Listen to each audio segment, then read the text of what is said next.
एकदा मुंबईला कीर्तन होतो बाबा, मुंबईला. आणि मुंबईला कसं राहतं माऊली, मगर बाबा 7 ते 9 टायमिंग तिकडे. आणि कीर्तन झाल्यानंतर संत भोजन आपल्याच टायमिंगमध्ये संत भोजन होतं. आणि सुंदर असा पुरणपोळीचा बेत होता. अरुण गुरुजी, सागर बाबा आणि सगळे गायक वादक गुणजन मंडळी आपण सगळे एका लाईनीमध्ये बसतो. आणि आपल्या समोरच्या पंक्तीमध्ये एक फॉरेनर जेवायला बसतो. फॉरेनर बाहेरच्या देशातलं आदर कंट्रीचं जेवायला बसलं. आता आपलं कसं राहतं बाबा, वाढण झालं, श्लोक झाला, पाणी फिरलं की पुंडलिक वरद हरी विठ्ठल श्री ज्ञानदेव तुकाराम पंढरीनाथ भगवान की. बसा जेवायला. कुठं तिथं चालू झालं. बरं जेवणही चालू झालं. ते फॉरेनर होतं, ते फॉरेनर ते समोर बसल्या असं जेवण चालू झालं. आणि ते असं पाहायला लागलं आमच्याकडे.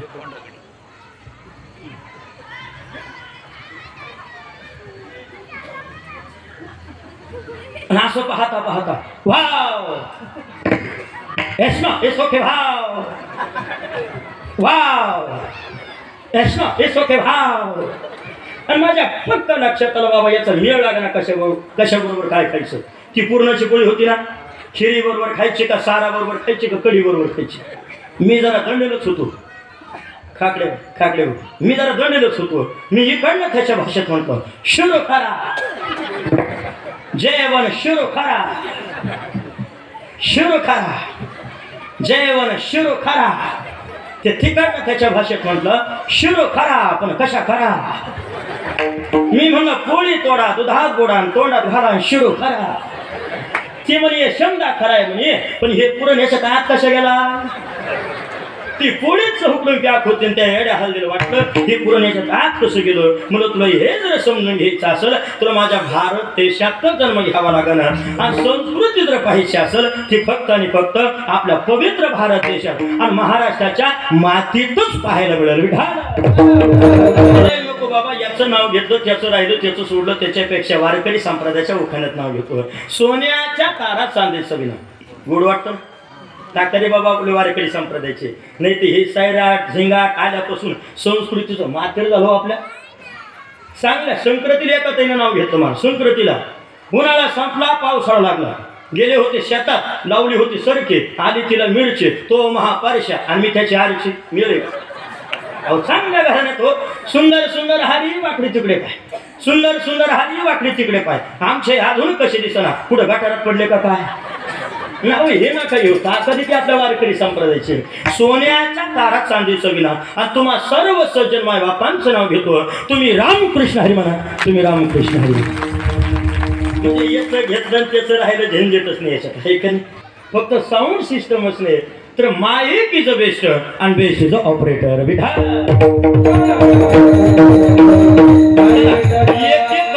गणपत अभंगाच्या पहिल्या चरणाकडे आपल्याला जायचं. कीर्तन जास्तही करायचं नाही, थोडं करूया, गोड सांगण्याचा प्रयत्न करू. जसं इंग्रजी सांगितल्याप्रमाणे शॉर्ट अबाउट टाइम स्वीट, थोडं करूया, गोड सांगण्याचा प्रयत्न करू.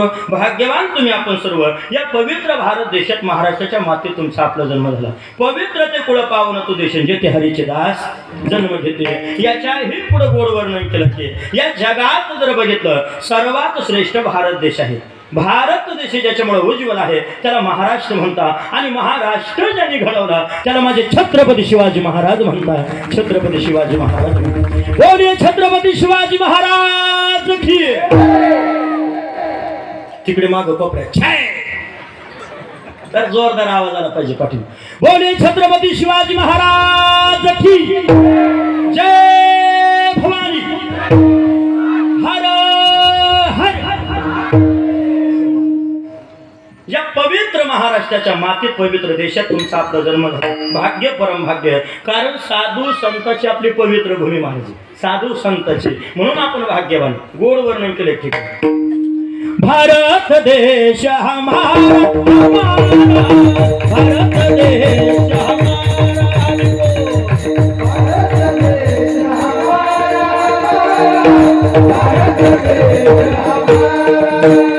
जिस देश में संगम होता है,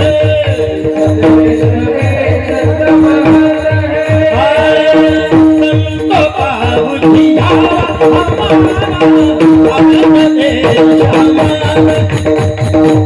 भारत देश हमारा, भारत देश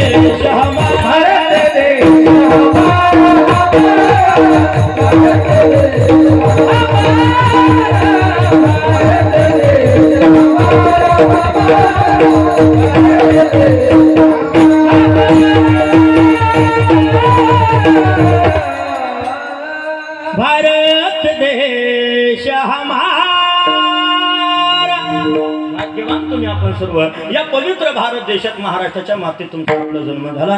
तुम्हाला आपल्याला तर स्वाभिमान अभिमान आहेच आहे. भरत खंडे नरदेह प्राप्ती हेतो परमभाग्याची संपत्ती. पण त्या झाडावर बसणाऱ्या चिमण्या पाखरेना त्यांना किती स्वाभिमान अभिमान हा उत्सव पाहत असताना आणि या पवित्र भारत देशाचा म्हण या मातीचा जहाँ डाल डाल पर सोने की चिड़िया करती है बसेरा, वो भारत देश मेरा, वो भारत देश मेरा, जहाँ सत्य अहिंसा और धर्म का पग पग लगता है डेरा, वो भारत देश मेरा, वो भारत देश मेरा, वो भारत देश मेरा, वो भारत देश मेरा,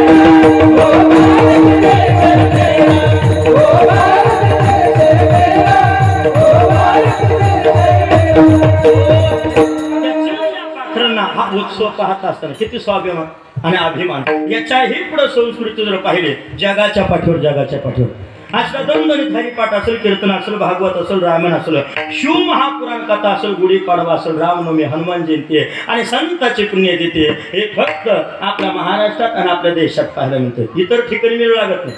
एकदा स्वामी विवेकानंद आणि आई दोघांचं कन्व्हर्सेशन म्हणजे संवादात्मक चर्चा झाली. एकदा आईने विचारलं, बाळा बुद्धी म्हणजे काय आणि संस्कृती म्हणजे काय, या दोन्हीतला फरक डिफरन्स. तर त्यात स्वामी विवेकानंद यांनी गोड असं उत्तर दिलं. सांगितलं, आई जर बुद्धी म्हणजे काय बघायचं असेल ना तर माझ्या भारतातल्या माता मौलींना अमेरिकेत जावं लागेल. पण संस्कृती म्हणजे काय हे जर पाहायचं असेल ना, पुण्यतिथी उत्सव म्हणजे काय हे जर पाहायचं असेल ना, आणि गुढी पाडवा, रामनवमी, हनुमान जयंती, महाशिवरात्री म्हणजे काय हे जर पाहायचं असेल ना तर माझ्या अमेरिकेतल्या माता माऊलींना माझ्या भारतातच यावं लागेल, माझ्या भारतात यावं लागेल. एवढी मोठी महान संस्कृतीवरून आठवलं म्हणून सांगतो, पवित्र माती तुमचा आपला जन्म. साधू संतांच्या पदस्पर्शाने या ठिकाणी मातीचा कण पवित्र आणि पुण्यवान झाले. आज महाराष्ट्राची व्याख्या घेऊन जा, कीर्तन सपोल होणारे दुसऱ्या दिवसाचं. या ठिकाणी संस्कार जीवन बनावं धष्ट आणि पुष्ट. शास्त्र सांगतं संतांच्या ताटातलं खाल्लं पाहिजे उष्ट. पाण्यातून गाथा काढत असताना माझ्या तुकोबरांना सोसावं लागले कितीतरी कष्ट. कारण तुकोबरांचं वैराग्य होतं उत्कृष्ट. धर्माच्या कार्यात परमार्थाच्या कार्यात कधीहीच लागत नाही जात पात आणि काष्ट. कारण या राज्याचं नावच आहे महाराष्ट्र, या राज्याचं नावच आहे महाराष्ट्र. या महाराष्ट्राच्या मातेत तुमचा आपला जन्म. भाग्याने परम भाग्य सांगितलं. इथं जीवन जगत असताना किती जगलं त्याला महत्व नाही, पण कसं जीवन जगलं त्याला महत्व आहे. चालताना असं चाला की लोकांनी आम्हाला रामराम घातला पाहिजे. बसताना असं बसा, जिथंही बसलो तिथं चार माणसं आपल्या जवळ येऊन बसली पाहिजे, उठून नाही गेली पाहिजे, जवळ येऊन बसली पाहिजे.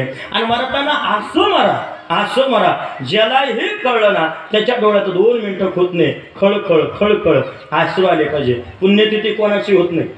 ज्यांच्या जीवनात रोजचं पुण्य उदयाला येतं त्यांची पुण्यतिथी. ज्यांच्या जीवनात रोजचा जय जयकार जयंती म्हणजे देवाची होती जयंती, संताची होती पुण्यतिथी. आणि तुमचं आपलं 10वं 13वं आणि घातलं वर्षच आहे का नाही. म्हणून जीवन जगत असताना असं जगलं पाहिजे की गेल्यानंतर सुद्धा 2 मिनिटं होत नाही डोळ्याला पाणी आलं पाहिजे. कबीरदास महाराज गोड वर्णन करता एक ठिकाणी, ज्यावेळेस तुम्ही आपण जन्माला आलो ना आपण रडत होतो, हे जग हसत होतं. आता हा देह ठेवत असताना आपण हसत हसत देह ठेवला पाहिजे आणि हे जग रडलं पाहिजे असं गोड वर्णन केलं. कबीरा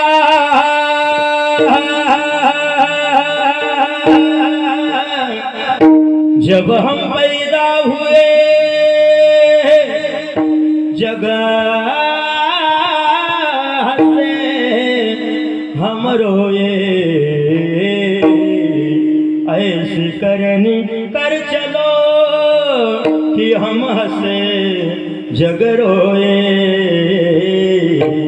चदरिया अरे हरे हा चदरिया झीने रे झीने हे राम रसबीन चदरिया झीने रे झीने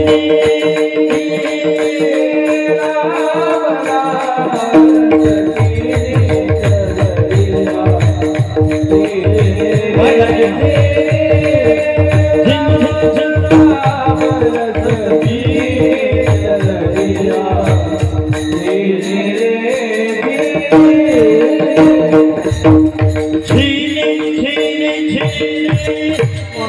थोडं जीवन लागणार एकदाच मिळालं परत गाठ होईल का नाही सांगतेत नाही. सुभाषितकार गोड वर्णन करतात की पुनर्मित्रम पुनर्मित्रम पुनर्भार्या पुनर्महे एतत् सर्व पुनर्लभ्यम न शरीरम पुन्हा पुन्हा परत गाठ होईल का नाही सांगतेत नाही. आणखीन गोड वर्णन केलं आत्मतत्व प्रत्येकामध्ये एकच आहे पण स्वतंत्रता ज्याची त्याची. धर्ममंडापातून जीवनाचा उद्धार करायचा का व्यसनाच्या आधीन होऊन बरबाद व्हायचं हे ज्याचं त्याचं स्वतंत्रता आहे. ओवी ज्ञानेश्वरीत 9व्या अध्यायामध्ये 60 क्रमांकाची ओवी. तैसा हृदयामध्ये राम असता सर्व सुखाचा आराम का भ्रांताशी का विषया वरी हो. चला ओवी झाली.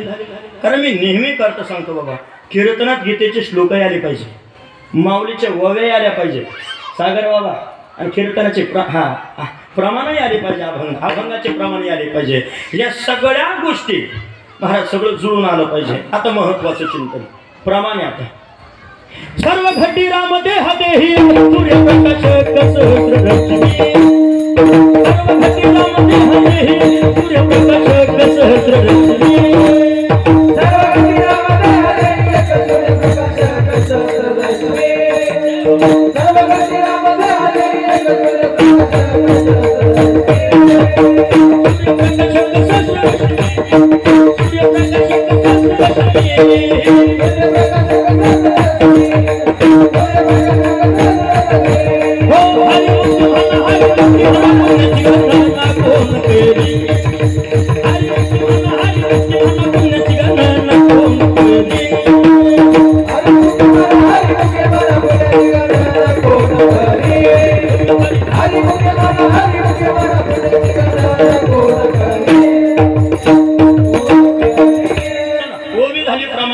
श्लोक बघू. गीतेच्या 15व्या अध्यायामध्ये 7व्या क्रमांकाचा श्लोक आहे. ममेव वंश जीवलोके जीवभूत सनातन मन षष्ठानी इंद्रियाने प्रकृतीस्थानी करिष्यते. अशा पद्धतीनं स्वतंत्रता ज्याची त्याची. आणि एवढंही नाही तर याच्यात एक भावगीते पण शब्द बघा कशी गोडी मिळालं तुम्हाला. आपल्याला तरुणपणापासून तुम्ही आपण परमार्थाचा आनंद घेतला पाहिजे. अशा धार्मिक कार्य जर तुम्ही आपण याला खर्च करत असल तर या नरदेहाचं सार्थक सांगितलं गोड वर्णन केलं. मनुष्य जन्म अनमोल रे मिट्टी में ना ढोल रे अब जो मिला फिर न मिलेगा कभी नहीं कभी नहीं कभी नहीं रे. तू सत्संग में आया कर गीत प्रभु के गाया कर सवेरे उठ के बंदे ध्यान प्रभु का लगाया कर. ओ नहीं लगता कुछ मोल रे मिट्टी में ना ढोल रे अब जो मिला न मिलेगा कभी नहीं कभी नहीं कभी नहीं रे. तू है बूंद बूंद पाने का काली काली काली मत कर जोर जवाने का. सोच समझ कर रे बंदे पता नहीं जिंदगानी का. ओ सबसे मीठा बोल रे मिट्टी में ना बोल रे अब जो मिला फिर न मिलेगा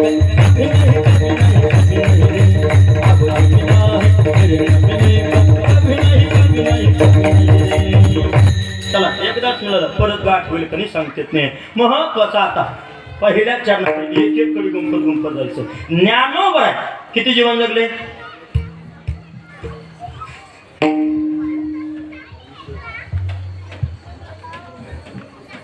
थोडं आपल्याला खेळीमेळी चिंतन जगायचं. 22 वर्ष आणि 22व्या वर्षी समाधी घेत असताना जगाचे मालक रडले महाराज जगाचे.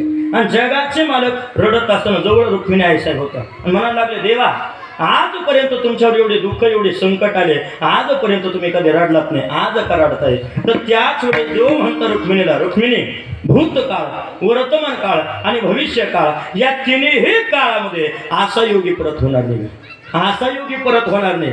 आणि गोड वर्णन केलं सेवा त्याच्या भय काय जेवण आणि याच्याही पुढे गोड असं चिंतन आणखीन वर्णन केलं. 400 वर्षा अगोदरचा गोड प्रसंग दुसरे चरण विठोबा रखमाई आपण असं चिंतन बघू. जगद्गुरु तुकोबराय सकाळी उठले, स्नान संध्या, काकडा आरती गळ्यात विना घेत कधीतरी भांडारा, कधीतरी भामचंद्र आणि कधीतरी घोरड्या डोंगरावर भजनाला जाणं असायचं. बरं तुम्हाला लय असं बोर झाल्यासारखं वाटतंय का भाऊ? लय आंबट झाल्यासारखं नाही शब्द कच्च्या असावे जा. विचारायचं काम आहे, गारत सुटलं बाबा, विचारायचं काम आहे. काही खायला काही मेळ लागत नाही बाबा कीर्तनात, काही मेळ लागत नाही. आणि काहीला कीर्तनात चिंतनाचं मेळ नाही लागला का काही फक्त एवढ्या ध्यान ठेवतात ज्ञानेश्वर माऊली झालं. मगर महाराज ते गेटजवळ जातं आणि गेटजवळ गेलं, सगळ्याच्या अगोदर मी चालू, सगळ्याच्या अगोदर मी चालू. मला आतापर्यंत कळत नव्हतं सगळ्याच्या अगोदर काहाला जातं. नवनाथ महाराज आवाज चांगल्या छापला हाणतो ती, चांगल्या चांगल्या. एक जण मही चप्पल हाणली आणि चहा घेताना म्हणलं का हो मही चप्पल तुमच्या पायाचा प्रसाद म्हणून म्हणलं हा असा प्रसाद रोजच्या रोज वाटायला लागलो. तिकडे गाडीच्या टायरने टिकवा लागायची. चिंतन लक्षात आलं पाहिजे. काही काहीला काही मेळ लागत नाही. गोड असं चिंतन महाराज संभाजीनगरला आणि एक असं समोर बसेल कीर्तनात गोड चिंतन समोर बसल्या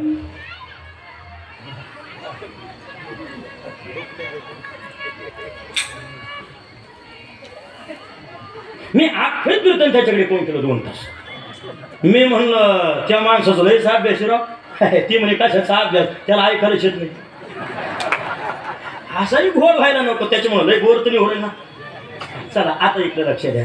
विनोदाची झालर कीर्तनात याच्या करता कीर्तनकारने कुठलाही मुद्दा मांडला तो श्रोत्याच्या गळी उतरावा याच्याकरता थोडक्यात तो होते विनोदाची झालर, थोडक्यात होत नाही. आणि तेवढ्यात महाराज तुकोबराने काय करावं, कधीतरी भांडारा, कधीतरी भामचंद्र आणि कधीतरी घोरड्या डोंगरावर भजनाला जाणं असायचं. कारण साधनेचे 3 ठिकाण होते आणि एक वैशिष्ट्य होतं बरं का.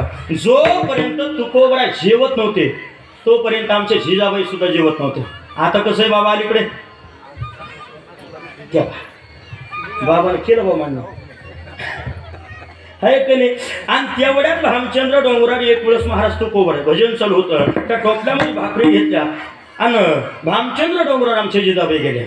भजन चालू होतं रामकृष्ण हरे जय जय रामकृष्ण हरे असं भजन चालू होतं. आणि भजन चालू असताना आता जिजाबाई म्हणायला लागल्या महाराज आता थोडं भजन थांबवा, मालक थोडं भजन थांबवा, आता एकदा जेवण करून घ्या. आणि जेवण झालं तर परत पहिल्यापासून भजन चालू करा. काय भक्तीचं टोक होतं महाराज, खरी सेवा खरी भक्ती होती. इथं थोडं मार्मिकेम 5G बारकाईनं ऐकावं लागेल. भजनासाठी जेव घालणाऱ्या या तुकोबरायच्या पत्नी, परत एकदा ऐका बरं का. भजनासाठी जेव घालणाऱ्या या तुकोबरायच्या पत्नी आणि जेवणासाठी भजन करायला लावणाऱ्या या आमच्या पत्नी. गुरुजी येईल लक्षात काला होती होईल काही काही जरा लेट घेते थोडं.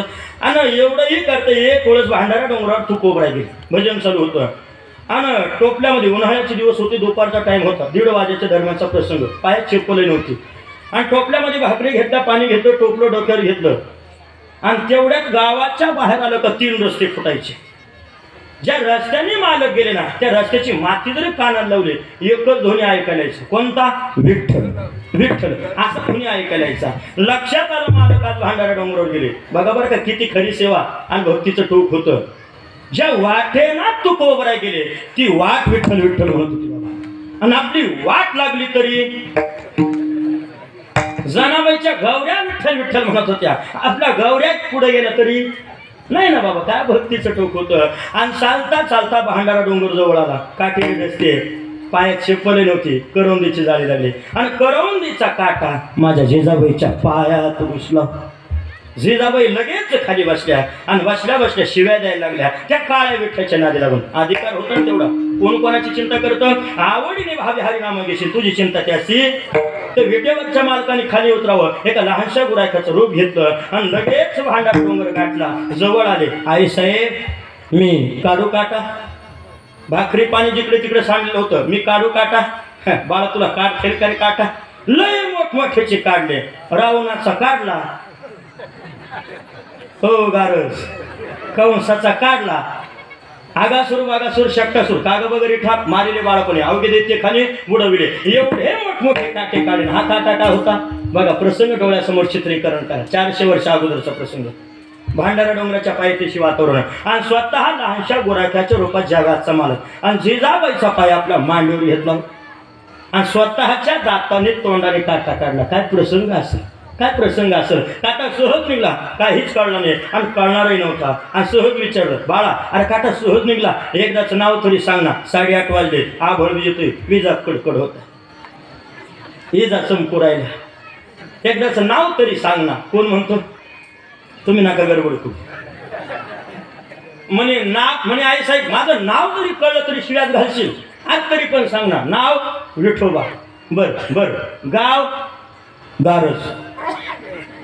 माहिती होतं फायरिंग होणारी म्हणून. गाव पंढरपूर. तूच होतो काळा, माझ्या धान्याला वेळ करणारा तूच का. एवढी जमीन गेली तेव्हा तुला दिसलं नाही, पोरग पाणी करता गेलं तेव्हा तुला दिसलं नाही, आणि आज काटा काराला थांब म्हणे दगडूच घेत. प्रसंग कसा वादात्मक तयार झाला भक्ताचा देवाचा.